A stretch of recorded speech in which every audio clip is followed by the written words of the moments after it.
Buen día. Esta es la octava clase que corresponde a hígado, vías biliares, páncreas y vaso. El- lo primero que hay que decir al respecto es que la radiografía simple, contrariamente a lo que ocurre en el aparato urinario, por ejemplo, la radiografía simple no tiene utilidad, eh, porque la densidad de todos los órganos es la misma. Todos tienen densidad de partes blandas, no se distinguen entre sí. Por otro lado, los cálculos biliares tampoco son radiopacos son radiopacos con una frecuencia muy baja. Para estudiar los órganos, por lo tanto, hay que recurrir generalmente en este orden a ecografía, tomografía y resonancia magnética. Vamos a empezar por el hígado. En el hígado vamos a ver la patología metabólica, la inflamatoria y la tumoral. En patología metabólica vamos a ver infiltración grasa y cirrosis. La infiltración grasa es muy frecuente en Paraguay y puede estar relacionado a un trastorno metabólico o al exceso de alcohol. Digamos, el trastorno metabólico puede ocurrir a nivel de lípidos. Los pacientes obesos o con dislipemias tienen frecuentemente infiltración grasa en hígado o el trastorno de metabolismo del azúcar. Los diabéticos también tienen muy frecuentemente hígado graso. En estos pacientes con infiltración grasa en hígado, el color del hígado, entre comillas, va a cambiar en todos los métodos de diagnóstico. En ecografía, el hígado va a aumentar su ecogenicidad, se va a volver más blanco. Eso se va a volver hiperecogénico. En la tomografía va a ser lo contrario, el hígado se va a volver hipodenso, se va a volver más oscuro. Y en resonancia hay secuencias específicas que se llaman de desplazamiento químico, en las cuales el hígado se va a volver también más oscuro con respecto al resto, ¿verdad? La resonancia es el mejor método y permite, además, mediante algunos software, calcular el porcentaje de infiltración grasa. En ecografía, como dije recién, la ecogenicidad del hígado va a aumentar y la ecogenicidad del hígado se compara con la del parénquima renal. A la derecha tenemos una imagen normal, este es el lóbulo derecho del hígado y por detrás tenemos el riñón derecho y habitualmente la ecogenicidad del parénquima hepático es muy parecida, muy similar a la del parénquima renal. Sin embargo, en el paciente que está a la izquierda, la ecogenicidad del hígado aumentó. O sea, el hígado es más blanco, tiene un color más claro que el parénquima renal. Esa es la base para hacer el diagnóstico de hígado graso. Muy pocas eventualidades fuera del hígado graso pueden dar esto, o sea, y son muy raras. Son muy raras. Por lo tanto, en general se asume, y así informamos lo que hacemos de ecografía, se asume que cuando la ecogenicidad del hígado aumenta con respecto al riñón, como en estos dos casos de abajo, arriba tenemos un ejemplo normal, abajo tenemos dos casos patológicos, cuando la ecogenicidad del hígado aumenta con respecto al parénquima renal, se asume que es hígado graso. Hay que tener cuidado porque eventualmente hay zonas, el hígado graso puede ser heterogéneo, esto es muy frecuente, y hay zonas del hígado que quedan con ecogenicidad normal y simulan lesiones. Esto es lo que se llama una pseudo lesión o un pseudotumor. Llama la atención porque todo el entorno, todo el hígado tiene ecogenicidad aumentada y esta zona que típicamente está en la zona central del hígado, delante de la vena porta, que es esta estructura que está acá, aparece de color oscuro. En realidad ese es el color normal del hígado, esa es la ecogenicidad normal del hígado, todo el resto es anormal. Y lo normal parece patológico, pero en realidad es una zona de hígado sano, es muy frecuente, se ve y a veces genera dudas con respecto a la posibilidad de un tumor. Una cuestión que hay que tener en cuenta es que los límites de la lesión son geográficos. Esta no es una lesión totalmente redondeada. Son geográficos, significa que es como un mapa dibujado, un país dibujado en un mapa. En tomografía, dijimos que la densidad del hígado iba a bajar, que el hígado se iba a volver hipodenso. Y el hígado se compara en tomografía no con el riñón, sino con el vaso. El hígado y el vaso tienen habitualmente una densidad similar. Cuando el hígado se infiltra con grasa, la grasa tiene bajo valor en tomografía. Si ustedes se fijan en el tejido subcutáneo, van a ver que la grasa es bien oscura. Es bien oscura.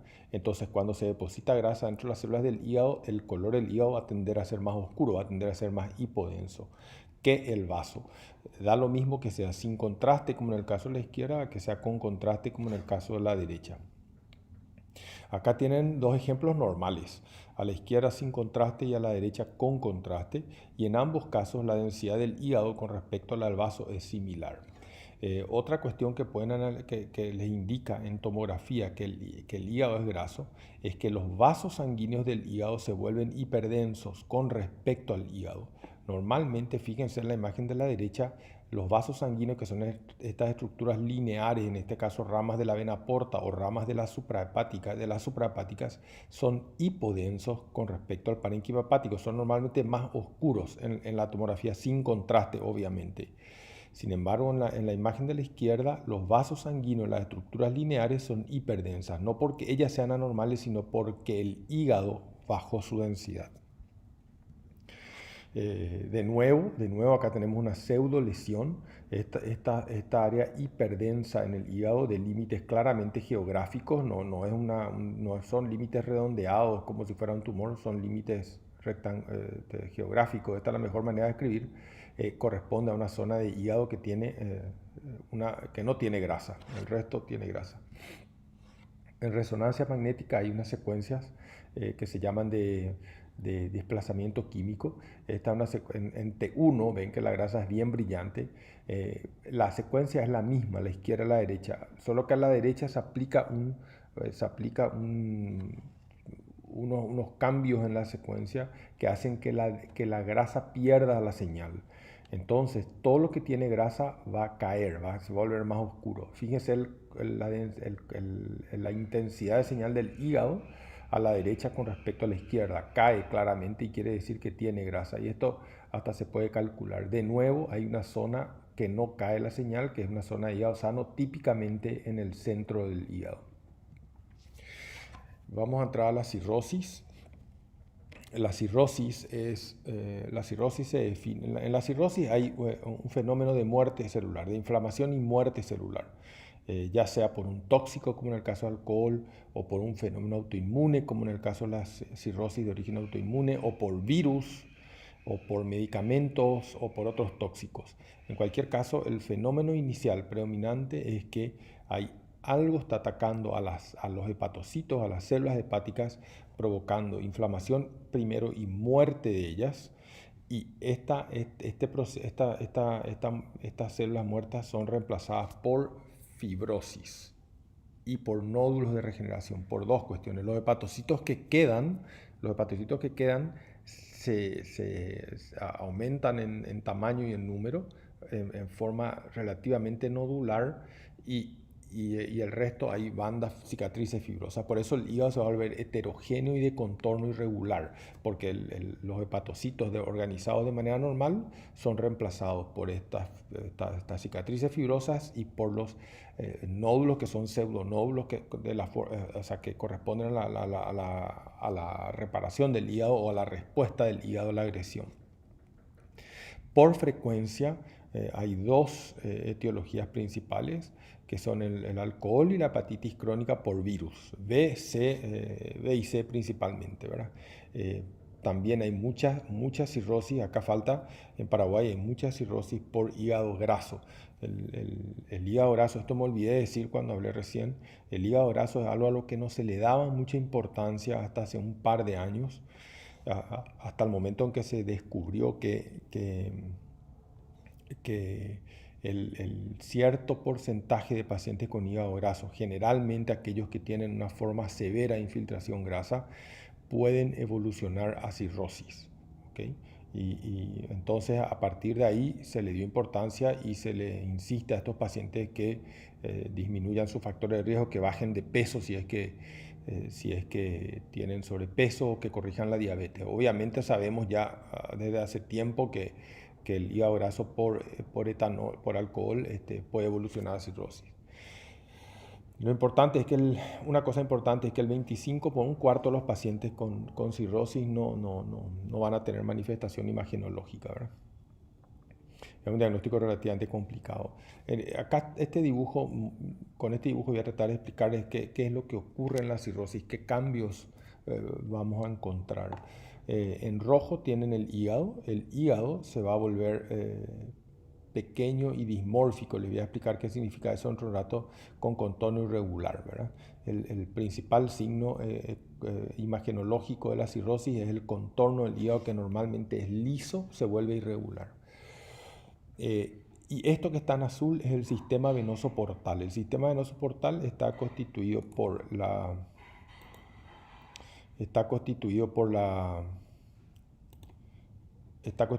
vena esplénica, que viene del vaso, que está en verde, por la vena mesentérica superior y por la vena mesentérica inferior, con una vena finita. La vena mesentérica inferior desemboca en la vena esplénica, en tanto que la mesentérica superior confluye con la esplénica, se une a la esplénica para formar la vena porta, que a su vez se va a dividir en una rama izquierda y una derecha, y después en las ramas segmentarias. El flujo portal es normalmente hepatópeto, quiere decir circula hacia el hígado. En este caso, en la vena mesentérica superior va a ir hacia arriba, en la esplénica va a ir hacia el hígado. En la mesentérica inferior igualmente, hacia arriba, y en la vena porta va a entrar hacia el hígado. ¿Qué va a ocurrir en la cirrosis? Estas bandas fibrosas y estos nódulos de regeneración van a comprimir las ramas de la vena porta. El hígado es un órgano especial en el sentido que le entra sangre por dos vías. Por la arteria hepática, naturalmente, como todos los órganos que tienen una arteria, la sangre entra por la arteria hepática, pero además entra la sangre por la vena porta. Y de hecho, la vena porta se ocupa de vascularizar el 75% del hígado. Solo un 25% corresponde a la arteria hepática. O sea, la mayor parte de sangre que entra al hígado lo hace por la vena porta.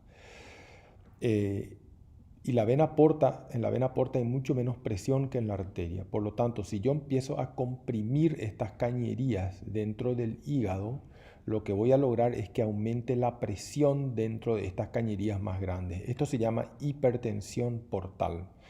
La principal consecuencia desde el punto de vista práctico de la cirrosis es la hipertensión portal, y se da por la compresión de todas las ramas de la vena porta dentro del hígado. De nuevo, un sistema de cañería elástica, yo comprimo esas cañerías, la presión dentro del sistema aumenta tratando de seguir metiendo sangre dentro de la vena porta.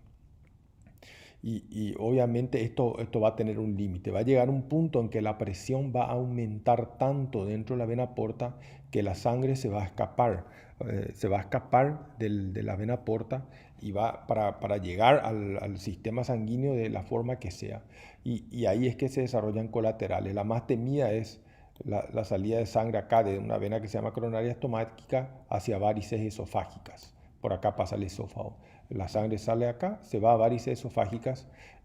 Otra vía es de la rama izquierda, la vena porta, a la vena paraumbilical, a la pared abdominal, y de ahí a la vena epigástrica. Hay desde el vaso hacia el estómago, y hay otras vías de colateralización. La más temida es esta, las varices esofágicas, porque se pueden romper y sangrar, y el pronóstico de los pacientes con cirrosis está muy condicionado por estas varices esofágicas que sangran.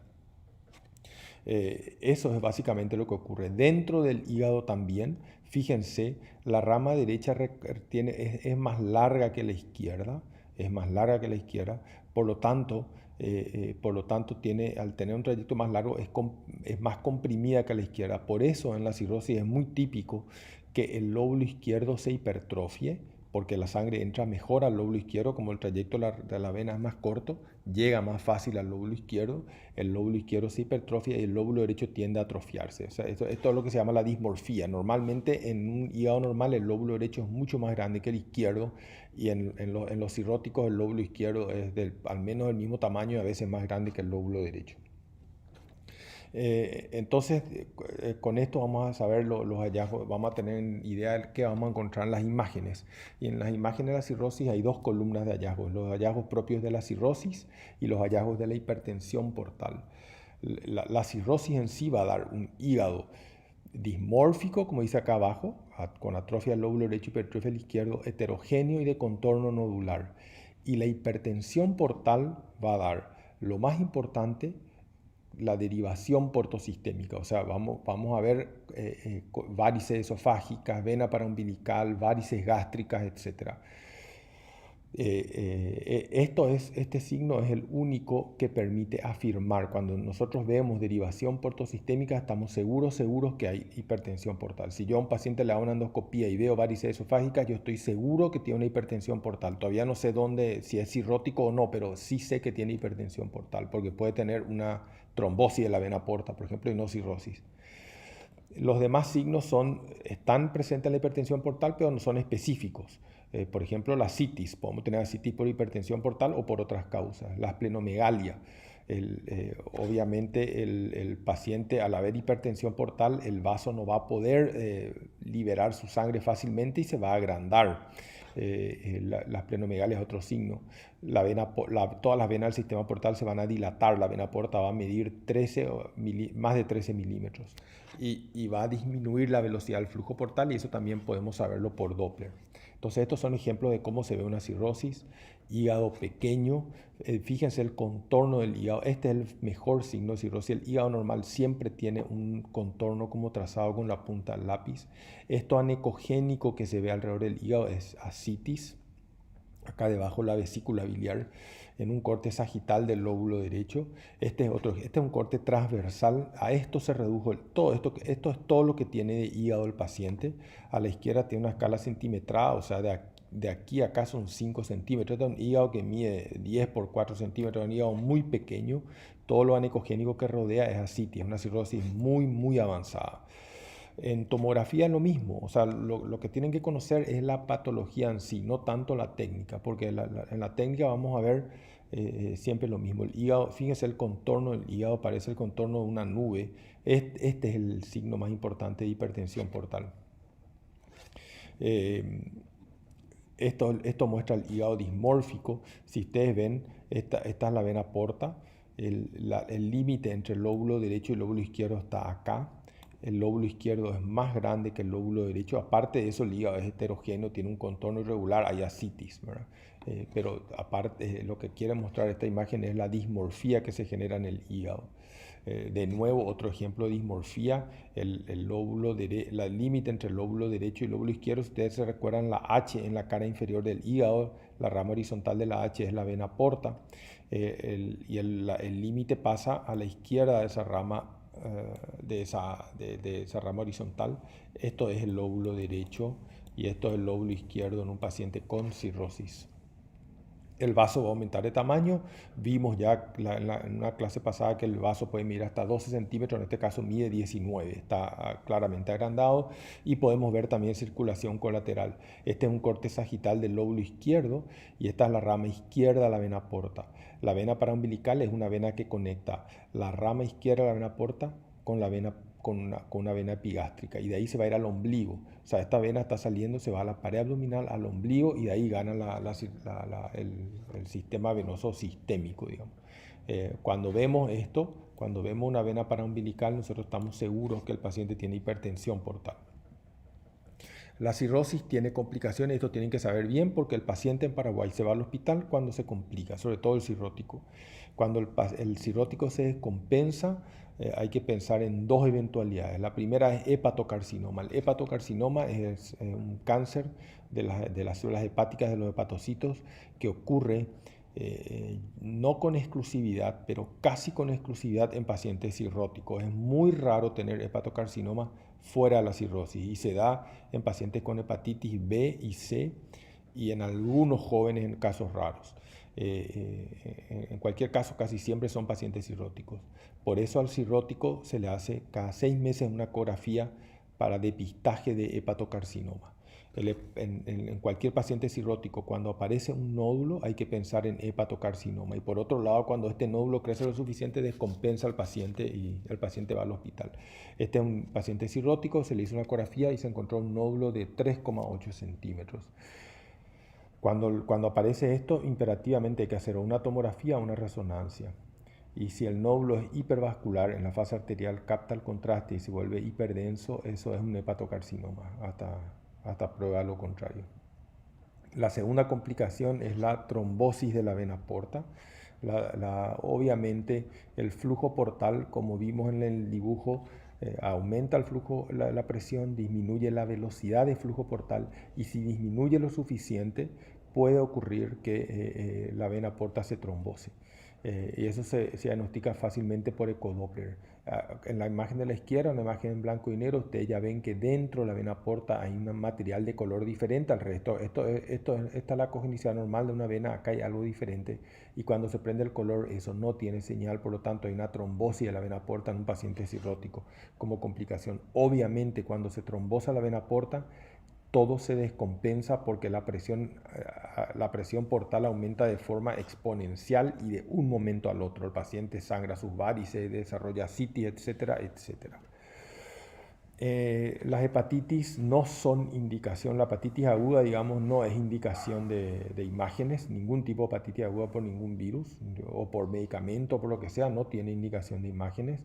La hepatitis crónica sí es indicación de imágenes porque vimos que la hepatitis crónica puede ir a cirrosis y desarrollar hepatocarcinoma. Y en la hepatitis aguda, de hecho, no hay alteraciones imagenológicas, ¿verdad? La otra patología inflamatoria que sí amerita imágenes es el absceso hepático. El absceso hepático es una colección de pus dentro del hígado.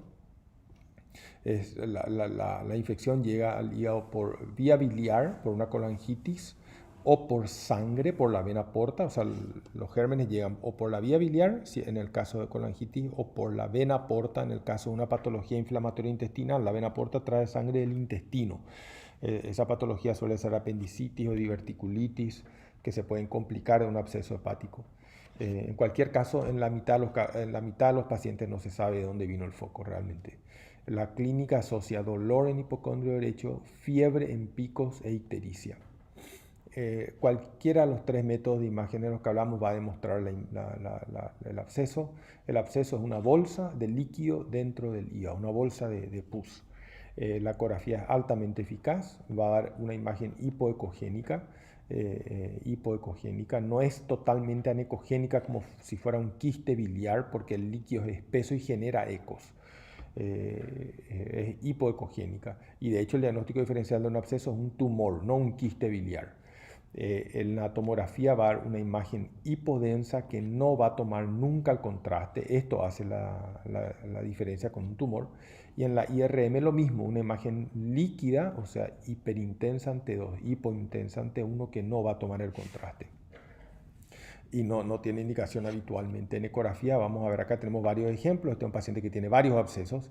La imagen no es anecogénica como un quiste biliar, es menos oscura en todos estos ejemplos que vemos. Y el diagnóstico diferencial, de hecho, es un tumor. Si ustedes ven la imagen de abajo a la derecha, aparecen metástasis hepáticas, pero el contexto clínico es totalmente diferente. El paciente con absceso hepático está con fiebre, está séptico, ¿verdad? Por eso hace la diferencia. Aquí tienen, este es un ejemplo de un absceso hepático a la izquierda y un quiste biliar a la derecha. El quiste biliar es totalmente anecogénico y totalmente homogéneo. El absceso, sin embargo, tiene un contenido ecogénico. Un signo importante es el reforzamiento acústico posterior. Todo lo que sea líquido genera lo contrario a una sombra, genera una sombra pero blanca, eso se llama reforzamiento acústico. Se ve tanto en el absceso como en el quiste. Esto permite el diagnóstico diferencial con un tumor, pero se ve, mientras sea líquido, se ve este reforzamiento. En la tomografía vamos a ver una imagen hipodensa que no va a tomar el contraste nunca. Fíjense que tiene como una especie de corona que sí toma el contraste. Pero el contenido líquido obviamente no tiene sangre, no va a tomar el contraste. A veces los abscesos son múltiples como en estos casos, hasta parecería metástasis, pero no toman el contraste en ningún caso, ni siquiera en la fase tardía. Y en resonancia lo mismo, en las secuencias T2, a la izquierda, arriba a la izquierda en T2 las imágenes son hiperintensas, tipo líquido. En el T1 prácticamente no se ven en este caso. Y STIR es un T2, de nuevo son hiperintensas, y luego de la inyección de gadolinio las imágenes quedan negras, no toman el contraste. Son abscesos diminutos, muy pequeños en el lóbulo derecho del hígado. En cuanto a la patología tumoral del hígado, estas son las lesiones hepáticas focales más comunes. Disculpen el ruido de fondo. Estas son las lesiones hepáticas focales más comunes. Tenemos los quistes biliares simples, los hemangiomas, que son las dos lesiones focales más frecuentes que tenemos en el hígado. Después hay dos tumores hepáticos relativamente frecuentes, la hiperplasia anular focal y el adenoma son benignos. Y después tenemos los tumores malignos que pueden ser primarios o secundarios. En los primarios hay dos. El cáncer de los hepatocitos, que se llama hepatocarcinoma, que vimos se ve casi siempre en cirróticos, y el cáncer de las células de las vías biliares, que se llama colangiocarcinoma. Y las metástasis son extremadamente frecuentes, ¿verdad? El tumor hepático maligno más frecuente en el hígado es la metástasis. Entonces, estos son, hasta el adenoma, son tumores benignos y a partir de aquí son malignos. Hay otros tumores en el hígado, pero son mucho más raros. Estos son los tumores más frecuentes, ¿verdad? Las lesiones hepáticas focales se van a evaluar por ecografía, por tomografía y por resonancia, como todo lo que vimos hasta ahora.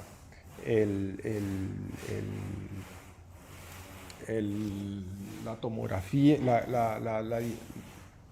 generalmente se empieza por ecografía y después se pasa a tomografía o resonancia magnética nuclear. A favor de la tomografía es difícil, yo me inclino, acá están todas las ventajas y las desventajas, ¿verdad? Pero la resonancia es un poquito mejor, hay 2 o 3%, o sea, de sensibilidad. La resonancia es 92%, la tomografía 90%. En realidad son competitivas y depende de lo que uno dispone, ¿verdad? Obviamente ambas tienen algunas contraindicaciones y algunas ventajas. Lo más importante es que la semiología es la misma en los dos métodos, es muy parecida en los dos métodos. Y para entender la semiología, cómo vamos a ver un tumor hepático, hay que entender cómo se vasculariza el hígado. Ya hablé algo de esto hace un rato. El hígado va a recibir un doble aporte sanguíneo. 3/4 de la sangre que entra al hígado entra por la vena porta y 1/4 aproximadamente entra por la arteria hepática. Ahora, eso es para el hígado normal. Para los tumores, no. Todos los tumores son vascularizados por la arteria hepática, todos. Y van a dividirse en hipervasculares o hipovasculares, hiper o hipovasculares. Entonces, ¿qué es lo que hacemos para detectar un tumor? Para detectar un tumor nosotros tenemos que generar el mayor contraste posible entre el tumor y el resto del hígado. Entonces, el hígado, cuando inyectamos contraste, no vamos a mirar la lesión focal, vamos a mirar solo el hígado. Cuando inyectamos contraste a través de una vena, el contraste de una vena periférica, el contraste va a llegar al corazón, va a salir por la red arterial, por la aorta y sus ramas, y va a llegar, al hígado. Primero va a llegar por la arteria en lo que se llama la fase arterial, y luego va a llegar por la vena. A los 30 segundos está en la arteria, a los 60 o 70 segundos está en la vena el contraste. A los 30 segundos se llama fase arterial y a los 60 o 70 segundos se llama fase venosa. Normalmente, si un órgano está vascularizado solo por la arteria, digamos, las células van a tomar contraste en esa fase. En el hígado, las células toman el contraste, el hepatocito normal toma el contraste en la fase venosa, porque la mayor parte de la sangre entra al hígado por la vena porta. Entonces el hígado va a ser blanco en esta fase. Va a ser más blanco, digamos, en la fase venosa. ¿Qué pasa con los tumores? El tumor se va a vascularizar por la arteria hepática. Entonces, si es hipervascular, el ejemplo de la izquierda para un tumor hipervascular. Si el tumor es hipervascular, el tumor se va a poner blanco, en la fase arterial sobre un fondo negro. Todavía el hígado todavía no tomó el contraste, va a estar gris, digamos, y en ese momento la contrastación va a ser mayor. El contraste entre el tumor y el hígado va a ser mayor. ¿Qué pasa con los tumores hipovasculares? El tumor hipovascular no toma el contraste. se queda siempre negro. Entonces, la mayor contrastación entre tumor y hígado se va a dar en la fase venosa, porque el hígado se va a volver más blanco en esta fase y el tumor va a seguir estando oscuro. En la fase arterial no, porque el tumor no tomó el contraste, pero el hígado tampoco. O sea, esto es lo que se llama la tomografía trifásica del hígado, y esta es la base racional para hacer, ¿verdad? Se inyecta contraste y se adquiere en tres fases diferentes. Entonces, volviendo a nuestro tema de lesiones hepáticas focales, vamos a empezar por ecografía y vamos a ver, esta es la forma en que se comporta cuando se inyecta contraste. El quiste biliar es una bolsa de líquido, es avascular, nunca va a tomar el contraste. El hemangioma va a tener un realce muy particular, centrípeto, de afuera para adentro. Se va a ir llenando como por anillos de afuera hacia adentro. Tiene un realce muy típico que permite el diagnóstico. Las dos lesiones, los dos nódulos benignos, la hiperplasia anular focal y adenoma, tienen una conducta similar, son hipervasculares. Toman el contraste en la fase arterial y se ven en la fase arterial.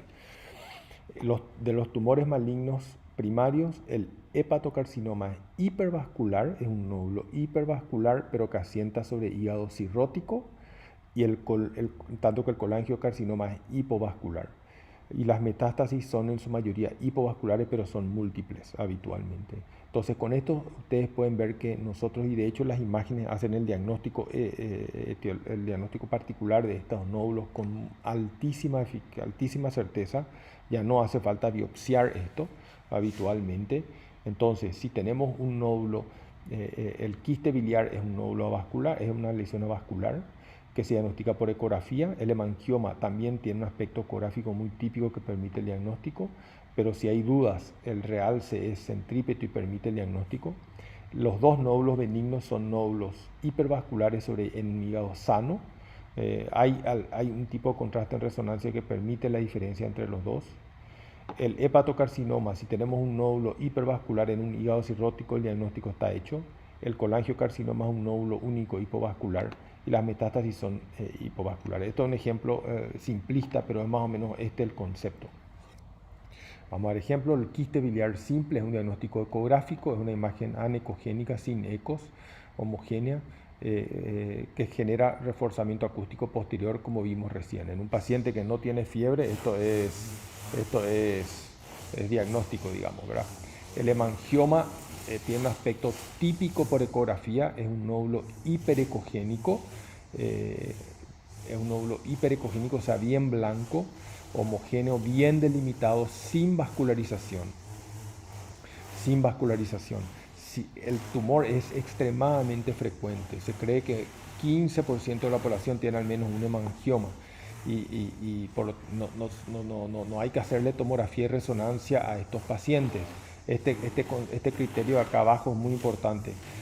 Si vemos un nódulo con todas estas características que están acá arriba en un paciente sano, o sea, sin antecedentes de cáncer, y sin anomalía laboratorial, la ecografía es suficiente para el diagnóstico.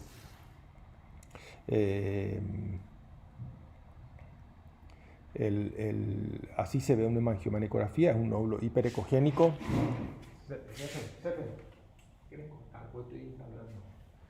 El nódulo es hiperecogénico, homogéneo, bien delimitado en un paciente sano, sin antecedente de cáncer y sin anomalía laboratorial. Esto es diagnóstico de hemangioma. No tiene vascularización al Doppler. El hemangioma, esta es una característica también. En el 80% de los casos son típicos en ecografía, en algunos casos son atípicos.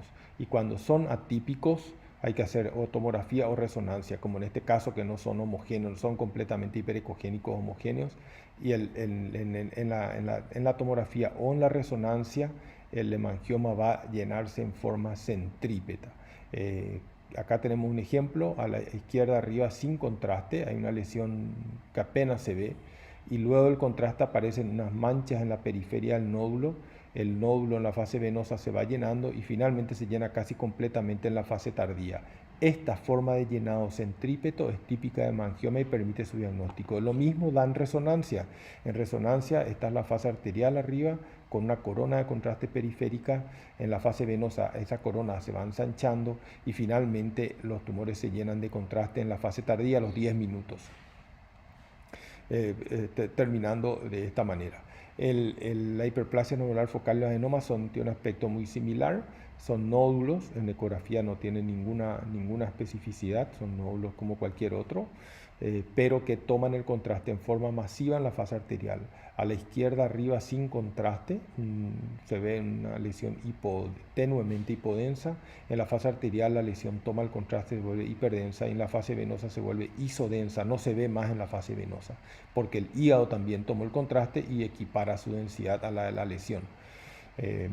Acá tenemos el ejemplo, fase arterial y en resonancia da lo mismo, esto es sin contraste. Con contraste la lesión toma el contraste, se vuelve hiperdensa y finalmente se vuelve homogénea, prácticamente homogénea con respecto al hígado. El tumor maligno primario más común es el hepatocarcinoma, que se ve en un hígado cirrótico.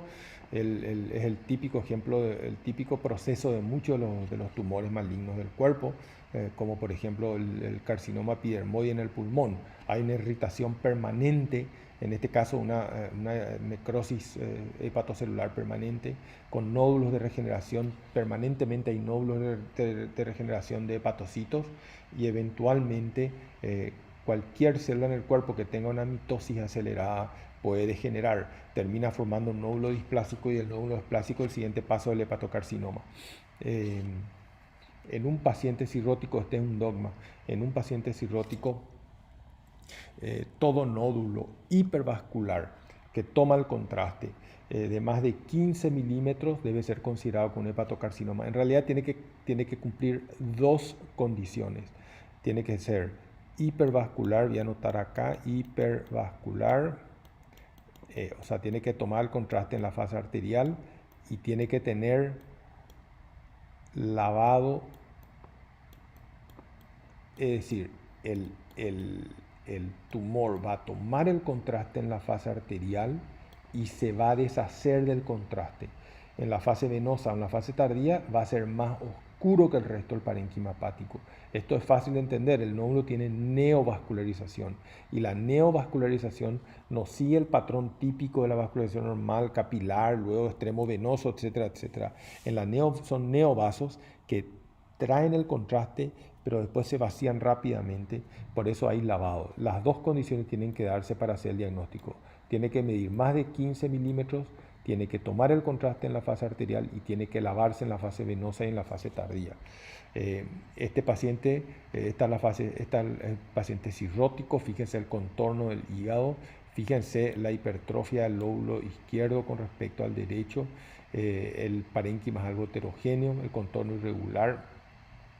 Esta es su fase arterial. El paciente tiene un gran nódulo que ocupa casi todo el lóbulo izquierdo, o muchos nódulos pequeños que confluyen, que son hipervasculares. Toman el contraste en la fase arterial. En la fase arterial la aorta está llena de contraste, y en la fase venosa se lava y el tumor se vuelve hipodenso con respecto al parénquima hepático.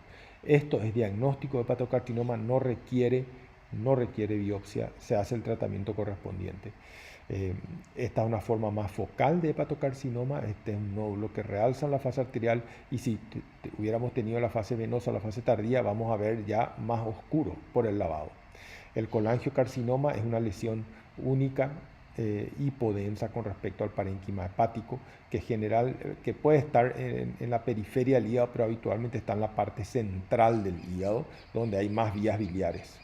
Y los tumores malignos secundarios, las metástasis, la mayoría de las metástasis son hipovasculares, porque son del tubo digestivo. Estadísticamente la causa número 1 de metástasis hepáticas, cuando a un paciente le descubrimos por azar metástasis hepáticas, el paciente se hace sí o sí endoscopía alta y baja, porque la causa número 1 es tubo digestivo. Si no se encuentra el tumor ahí, se biopsia para tratar de determinar dónde está el primario.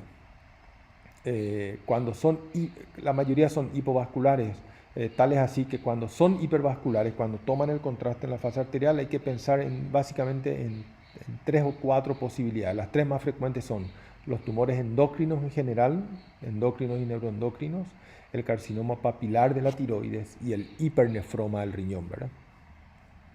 Las metástasis se ven como nódulos múltiples, en este caso vemos 1, 2, 3, 4, 5, en un paciente con diagnóstico de cáncer conocido. Este mismo paciente tiene una resonancia magnética, en la resonancia magnética múltiples nódulos. A la izquierda tenemos la secuencia de difusión, que es muy buena para detectar tumores, cómo brillan los tumores en difusión.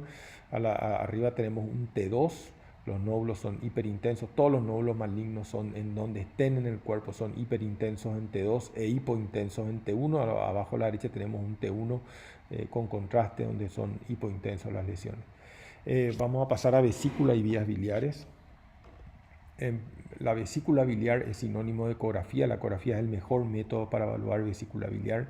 En cuanto a la vía biliar, cuando nos referimos a patología de vía biliar, en realidad nos estamos refiriendo a dilatación de vías biliares. La dilatación puede tener varias causas, pero cuando hay un problema de dilatación de vías biliares, lo primero que se hace es ecografía. Después, en general, se pasa a un método que se llama colangioresonancia magnética, que se hace por resonancia magnética sin inyección de contraste. Y hoy prácticamente no se usa colangiografía retrógrada, o sea, hacer la endoscopía, meter la colangio retrógrada, hacer una endoscopía, meter una cánula dentro del colédoco y mandar contraste, se llama colangiopancreatografía retrógrada endoscópica. Esto no se hace más con fines diagnósticos, se hace solamente para tratamiento. La vesícula biliar de la vesícula biliar vamos a ver básicamente la patología litiásica, que es muy prevalente en Paraguay. La prevalencia es 10 a 15%. Esto significa que 10 a 15% de los pacientes que tienen más de 40 años tienen piedra en la vesícula, de los que andan por la calle sin síntomas, digamos. La mayoría son asintomáticos. La litiasis se vuelve sintomática cuando obstruye el conducto cístico. Y en ese momento va a dar un dolor cólico en hipocondrio derecho, náuseas, vómitos. Y si la obstrucción no se libera, si el cálculo sigue obstruyendo el cístico, el líquido de la vesícula biliar se va a infectar en unas 48 horas y esto va a dar origen a una colecistitis aguda. El método de diagnóstico para la litiasis biliar es la ecografía, tiene una eficacia mayor a 95%, y el diagnóstico se hace por cuando vemos una imagen hiperecogénica que se mueve y que tiene sombra acústica posterior. Entonces, esta es una vesícula normal, es una imagen en gorro frigio, anecogénica, sin ninguna imagen anormal en su luz, y esta es una imagen de cálculo dentro de la vesícula. Dentro de este saquito se ve una imagen hiperecogénica con sombra acústica posterior. Este es otro ejemplo, un cálculo más pequeño. Por supuesto, acá hay algunos ejemplos más difíciles, como en este caso, que hay un cálculo muy pequeño enclavado en el cístico, difícil de ver, ¿verdad? Lo importante es que esto no corre el video, pero debería, a ver,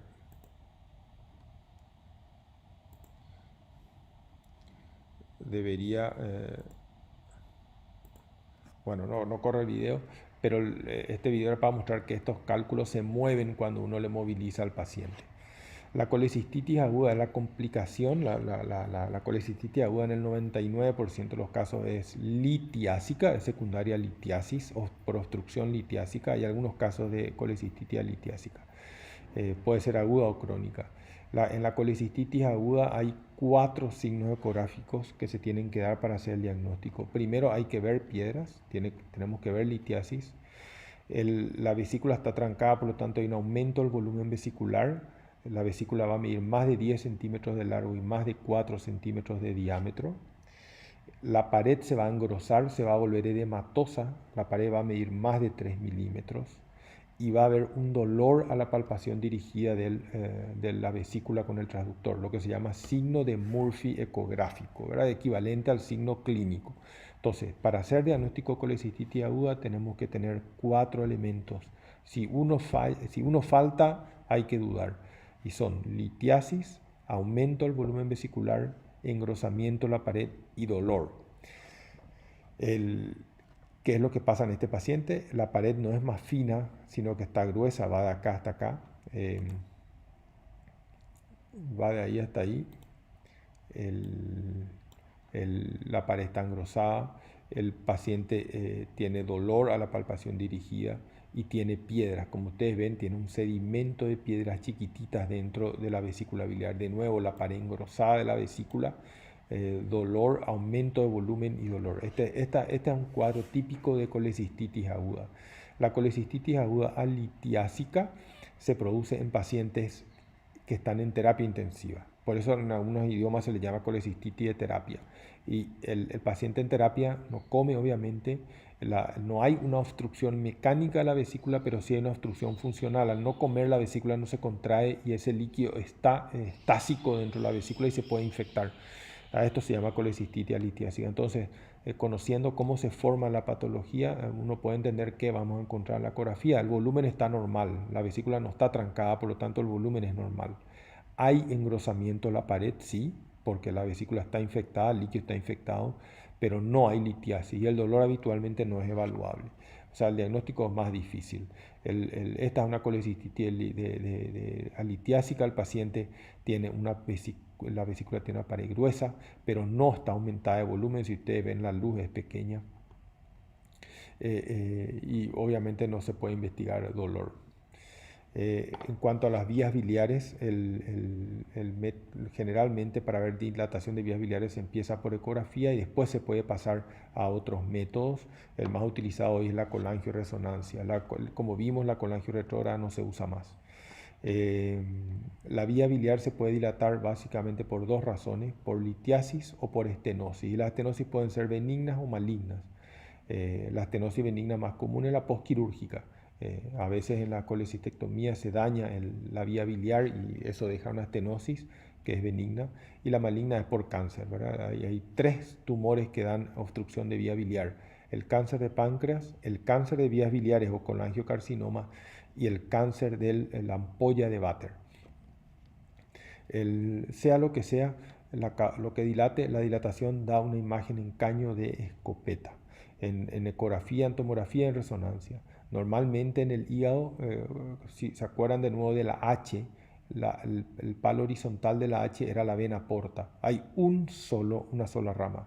Cuando está dilatada la vía biliar, se suma un segundo caño, digamos, que es la vía biliar por delante de la vena porta. Eso da lo mismo que se haga un corte transversal, como en este caso, o que se haga un corte sagital, como en este caso. Hay un caño paralelo a la vena porta que aparece, que es la vía biliar.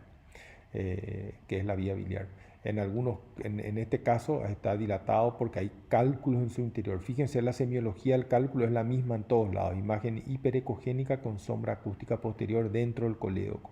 Acá también había un cálculo en el colédoco.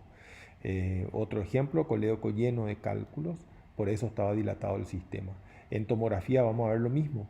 Hay en caño de escopeta, solo que uno de los caños toma el contraste, que es la vena porta, y los otros no, que lo que queda sin contrastarse corresponde a vía biliar. En la vía biliar hay bilis, no toma el contraste.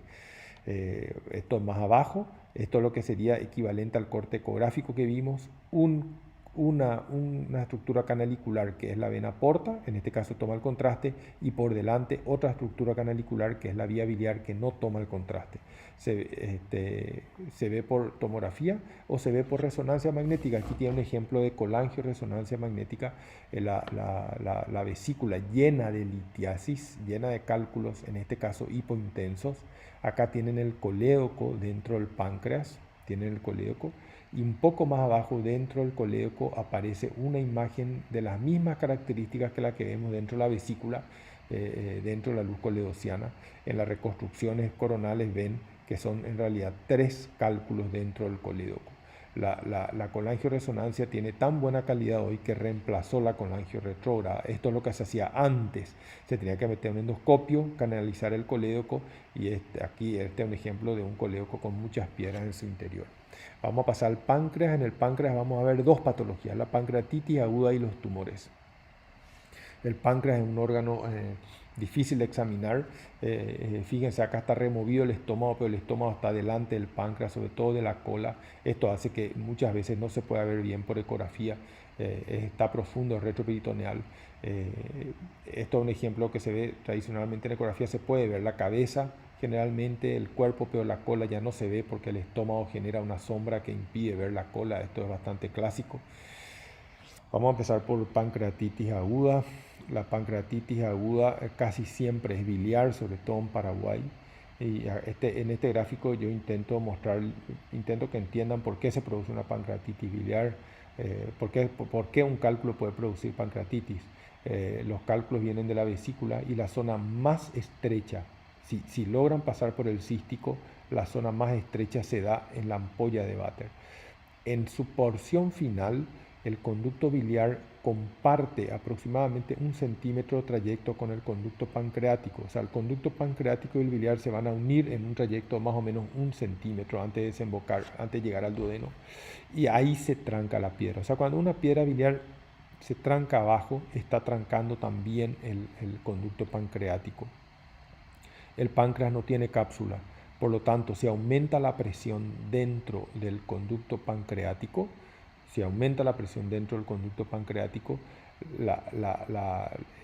el líquido pancreático va a filtrar y no va a ser contenido por el páncreas. Va a filtrar, este líquido tiene muchas enzimas proteolíticas, empiezan a generar una digestión y luego desarrollan una cascada inflamatoria. En cierta medida la pancreatitis se parece un poco al COVID. Al inicio es una patología, está ligada al efecto de las enzimas proteolíticas en el entorno, pero finalmente lo que termina dando tanto daño es la respuesta inflamatoria, la cascada inflamatoria que genera todo esto, ¿verdad? La pancreatitis aguda es un diagnóstico clínico y laboratorial. Su causa más frecuente es la biliar. Todo paciente con pancreatitis aguda tiene que tener una ecografía porque al ser biliar la etiología más probable, digamos, la ecografía nos va a ayudar no a hacer el diagnóstico de pancreatitis, no se usa para eso, se usa para conocer la causa, para certificar la causa. La ecografía busca piedra en la vesícula para confirmar que la pancreatitis es probablemente biliar. La tomografía tiene algunas indicaciones, como vamos a ver. Entonces, el paciente con pancreatitis le tenemos que hacer una ecografía lo más rápido posible, porque si vemos piedras en la vesícula, el paciente, la causa es probablemente biliar, probablemente una de estas piedras se fue y se trancó en el colédoco, y si vemos piedras en la vesícula, el paciente tiene que ir a colangio retrógrada para destrancar el sistema. Y esto hay que hacerlo rápido porque en 48 a 72 horas la cascada inflamatoria ya se genera y no vamos a tener más impacto en el futuro del paciente. Podemos impactar en el futuro del paciente en las primeras 48 a 72 horas cuando podemos frenar esa cascada inflamatoria. Después ya da lo mismo que quitemos o no quitemos la piedra que está trancando el sistema. La ecografía se usa para eso. Puede eventualmente hacer el diagnóstico de pancreatitis, como en este caso tiene un páncreas engrosado, pero no tiene, esto, a la izquierda tenemos un ejemplo patológico, a la derecha una ecografía de páncreas normal. La tomografía en la pancreatitis aguda tiene 3 indicaciones. La primera indicación es cuando no se tiene el diagnóstico, porque la tomografía puede hacer el diagnóstico, cuando no se logra tener el diagnóstico por clínica y laboratorio. La segunda indicación es cuando la pancreatitis es inicialmente grave, y la tercera indicación es cuando no mejora luego de 72 horas de tratamiento iniciado. La tomografía puede ser normal, esto es muy importante. Una tomografía normal no descarta pancreatitis. En las formas leves de pancreatitis el páncreas puede ser normal por tomografía. Y a medida que va aumentando en gravedad aparecen los demás signos. El primero en aparecer es un edema del páncreas que va por lo tanto a aumentar de volumen. El páncreas en un corte, el páncreas es algo así, a ver, no salió bien el dibujo, es algo así, tiene cabeza, cuerpo y cola. La cabeza en un eje anteroposterior puede medir hasta 30, el cuerpo puede medir hasta 25 y la cola puede medir hasta 20 milímetros. Cuando sobrepasa estas dimensiones estamos ante un edema del páncreas. Lo segundo que va a pasar es ese edema se va a transferir al tejido peripancreático, eso vamos a ver por tomografía. Luego, algo ya que forma parte de la forma más grave, va a aparecer necrosis en el páncreas o por fuera del páncreas, Y por último van a aparecer las colecciones, los famosos pseudoquistes. Acá tenemos un páncreas de tamaño aumentado, 5 centímetros para un valor máximo de 3 de la cabeza del páncreas, en una tomografía sin contraste. Y fíjense lo que pasa en el tejido peripancreático, está sucio. Esta es una grasa, acá hay grasa normal, digamos, parecida a la grasa del tejido subcutáneo, pero fíjense en esta grasa acá, tiene una densidad aumentada. Lo mismo en este caso, el páncreas llega hasta acá, todo el resto es grasa inflamada. El cuerpo del páncreas mide más de 3 centímetros, está engrosado, la cola también mide más de 3 centímetros. Con contraste, vamos a ver, el páncreas va a tomar el contraste y la inflamación no, entonces se diferencia mejor el páncreas de la inflamación peripancreática. De nuevo, el páncreas llega hasta acá, lo que está por delante es inflamación de la grasa peripancreática. Y fíjense un detalle aquí, en esta zona del páncreas no toma el contraste y por lo tanto es una necrosis. O sea, este paciente tiene edema, tiene inflamación peripancreática y tiene necrosis, que se ve en esta reconstrucción coronal. Hay una zona del páncreas que no toma el contraste y está en una zona de necrosis pancreática, que es lo que determina el pronóstico. Este es un pseudoquiste, en un paciente ya a las 2-3 semanas de evolución, se forma el líquido pancreático, sale del páncreas y forma una colección enorme que casi siempre se produce por delante del páncreas. Acá se reconoce parte de la cabeza del páncreas y por delante se ve un enorme quiste que se llama pseudoquiste. Los tumores pancreáticos son de diagnóstico malo por ecografía. En este caso tenemos, esta es la cabeza, voy a dibujar la cabeza del páncreas, esto es así, esto es más o menos así. Y dentro de la cabeza del páncreas hay un tumor que es hipoecogénico con respecto al páncreas. Este es otro caso, el tumor siempre es hipoecogénico, el páncreas es esto que está acá, está el cuerpo y la cola del páncreas, la cabeza no se ve bien en este caso, el cuerpo y la cola del páncreas, y dentro hay un tumor que está en contacto con la vena esplénica. Acá detrás pasa la vena esplénica, que es lo que se colorea con el Doppler. El tumor está en contacto con la vena esplénica.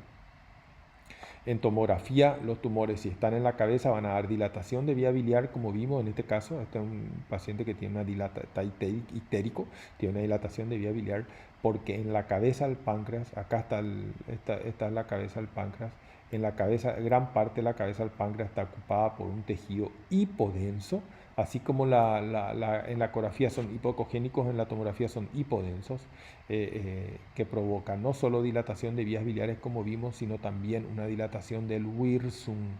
Esto es clásico en los tumores de cabeza de páncreas. El tumor de páncreas es un adenocarcinoma intracanalario, crece siempre dentro de un canal, por lo tanto obstruye el canal y dilata por detrás. El Wirsung está dilatado siempre en los tumores de cabeza de páncreas.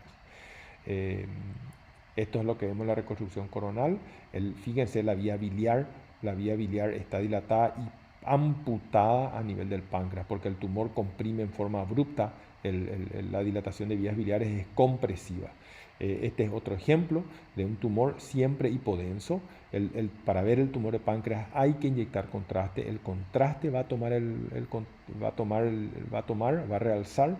El páncreas, perdón, va a tomar el contraste y va a realzar, y el tumor no, porque es hipovascular. Entonces, en esa fase se va a delimitar el resto del páncreas. Este es un tumor medio heterogéneo, grande, que está acá. Lo que está por delante es páncreas. El tumor invade los vasos esplénicos, la vena esplénica. Acá se ve bien, la vena esplénica se acaba acá por el tumor, lo cual contraindica la cirugía. En este paciente que además tenía una metástasis hepática ahí a la derecha. Este es otro caso de un paciente con un tumor extenso en la cola del páncreas, que se ve luego de la contrastación. Esto que toma el contraste acá es páncreas, el resto es un enorme tumor. En vaso, la patología más frecuente es la esplenomegalia.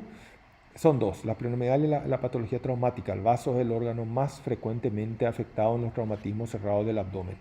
La demás patología es muy rara. Las causas de esplenomegalia se pueden digamos, resumir. Las causas de esplenomegalia llenan 2 o 3 páginas de un libro, pero las más frecuentes son 3. Infección crónica, infección aguda o crónica, pero preferencialmente crónica. Hipertensión portal es el segundo grupo y el tercer grupo son las enfermedades leucemia linfoma, el grupo leucemia-linfoma. O sea, en la enfermedad infecciosa, hay cualquier enfermedad infecciosa, sobre todo cuando se extiende en el tiempo, puede dar esplenomegalia. Nunca se olviden de la endocarditis. La endocarditis siempre da esplenomegalia. Esplenomegalia que aparece de repente sin causa desconocida, hay que buscar endocarditis. Después la hipertensión portal, ya vimos el mecanismo por el cual se genera la esplenomegalia. Después tenemos la enfermedad de leucemia linfoma. Vimos ya en la ecografía que lo normal es que un vaso mida hasta 12 centímetros de eje longitudinal. Este es un corte sagital del hipocondrio izquierdo, vaso de 7,6 centímetros. Y esta es una esplenomegalia. El vaso, lastimosamente corté, pero este era un vaso que medía 15 centímetros. Más de 12 es esplenomegalia. Una palabra de patología traumática. Esta es una paciente que había tenido un traumatismo de abdomen y esta es con dolor abdominal. Esta es su tomografía. Un detalle que les tengo que decir es que la sangre fresca en tomografía es hiperdensa. La sangre fresca es la sangre que durante los primeros 10 días de producir el sangrado, la sangre es hiperdensa. Quiero que se fijen en el vaso de la paciente. Este es el vaso, voy a dibujar el contorno externo.